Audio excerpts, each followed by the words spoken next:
What you put in your survival cache and how you hide it and where you hide it are all determined by the purpose that that cache is going to serve you. I think of survival caches in 3 different basic categories. The first one is the Emergency Evacuation Cache. The second one is a Waypoint Cache that you stop and rest as you're traveling to your destination, which is going to be your safe retreat or bug out location.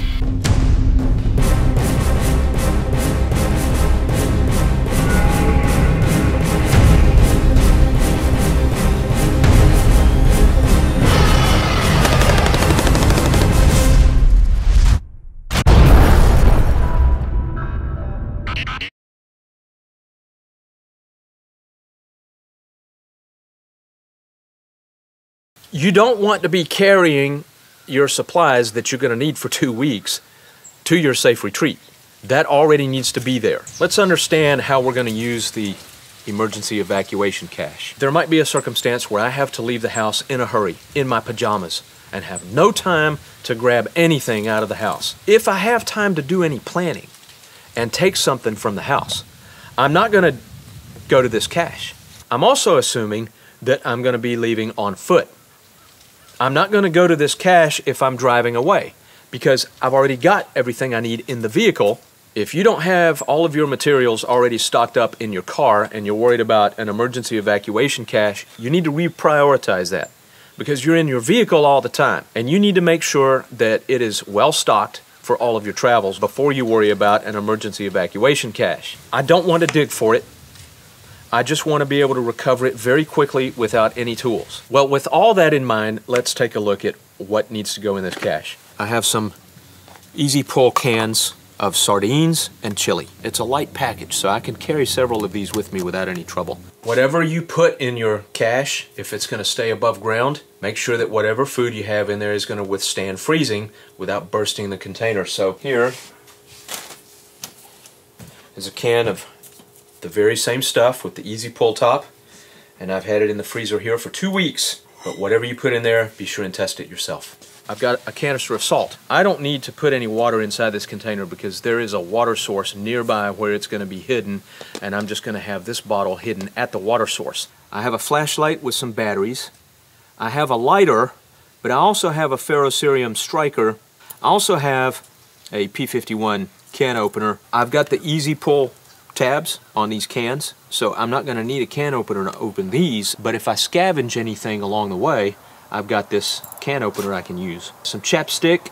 I can't afford to put a gun in every cache, but paracord is so cheap. I've got 50 feet in every bag, every cache, every vehicle. You need something to cut with, so I have an $11 knife. I have something to cut with in every location. This compass is just a toy, but it does work. Pair of gloves in case it's cold in the winter, extra pair of socks. These pants were going to get junked because I haven't worn them in years, but I did try them on to make sure they fit, and they do, so they go in the cache. Same thing with this sweater. I don't like the color of it, so I never wear it, and yet it's wool. I like wool. If it's not cold when I'm traveling, then I'll leave it behind. This is a cotton and linen chamois. I believe I cut this to 52 by 52 inches. It's very versatile. I can use it as a picnic blanket, as a shawl, or a scarf, or a hat, or a face mask. I have limited knowledge when it comes to medicine. So everything that I talk about here with first aid kits and medicine, you need to continue your own research and make sure that you're satisfied that you've got the stuff you need. I recommend you go to your family doctor and tell him you're putting together an emergency kit for the mountain cabin and for your vehicle when you're traveling, and see what your doctor recommends that you get. What I have in my kit includes some painkillers, different kinds of antibiotics, and some anti-inflammatories. Now, I didn't get prescriptions large enough to put a bottle in every one of my locations. So what you can do is just put them in a baggie with the name of the medication in it so that you don't have to remember on site what each one is, and then include a printout of the dosing instructions. There are plenty of over-the-counter medications that you can include in your kits too. I have aspirin, I have Benadryl. Benadryl is a good antihistamine, so like if I get stung by a bee and I start getting really swelled up, I'll take some Benadryl.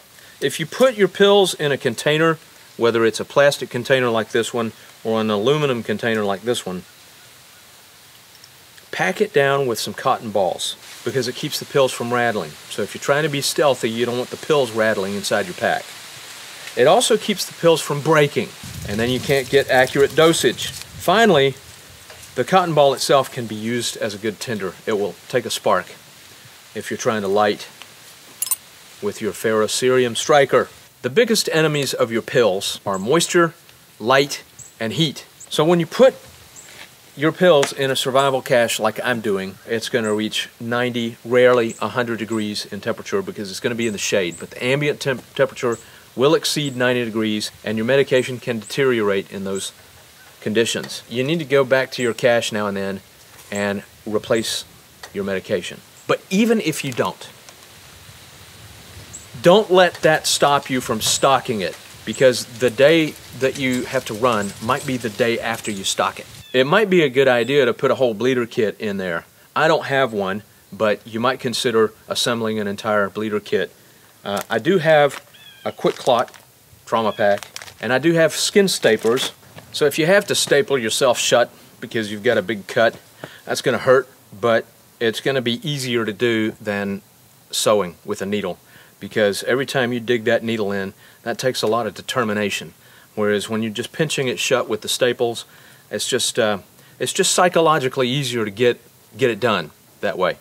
At least that's my opinion. There's really two basic things that I want to see in a first aid kit, which is bandages and some kind of antiseptic. Everything else is good to have, but if you don't have those things in there, it's just, you really need those. Some adhesive bandages, like Band-Aid brand, some butterfly strips. I've got 2 packs of 3 steri strips each.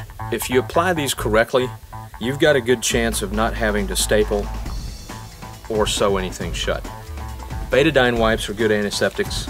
I've got a scalpel in case I've got to do some really good cutting and my knife isn't sharp enough. I didn't want to pack toothbrush and toothpaste because I have that kind of thing at my destination. Having some floss is going to be good for basic dental hygiene.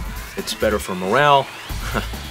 It's better for your morale, but also the morale of everybody else around you who's got to smell your breath.